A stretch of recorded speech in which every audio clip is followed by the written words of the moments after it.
இப்போது மஷ்ரூமில் ஒரு கிரேவி பண்ணுறதுக்கு நம்ம என்ன பண்ணலாம், எண்ணெய் ஊற்றிக்கலாம் கொஞ்சம்.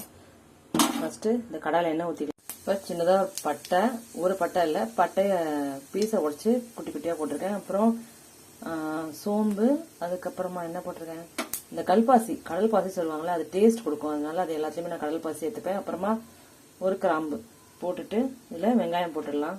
உப்பு போட்டு வெங்காயம் வதங்கினோடனே தக்காளியும் படமிளகாயும் போட்டுக்கோங்க. இது வதங்கினதுக்கப்புறமா கொஞ்சமாக சில்லி பவுடர், தனியா பவுடர், அதுக்கப்புறமா Kashmir chilli, red chilli powder எல்லாத்தையும் போட்டுக்கோங்க. போட்டு கொஞ்சம் நேரம் அது மேரினேட் ஆனதுக்கப்புறமா முக்கியமாக இஞ்சி பூண்டு பேஸ்ட்டு அதில் போட்டாச்சு. போட்டுட்டு கொஞ்சம் நேரம் மேரினேட் ஆகிறதுக்கு காளான் கிரேவி நான் டேஸ்ட் என்ஹான்ஸ் பண்ணுறதுக்காக கொஞ்சம் தேங்காயை வறுத்து அரைச்சி விட்டுருக்கேன். உங்களுக்கு வேணால் நீங்கள் இந்த மாதிரி பண்ணி பாருங்கள். பிடிச்சிருந்தா லைக் போட்டு சப்ஸ்கிரைப் பண்ணுங்கள் ப்ளீஸ். Bye friends. இது என் பொண்ணுக்காக நான் பண்ண டின்னர். பிடிச்சிருந்தா லைக் போட்டு சப்ஸ்கிரைப் பண்ணுங்கள் ப்ளீஸ். Bye friends.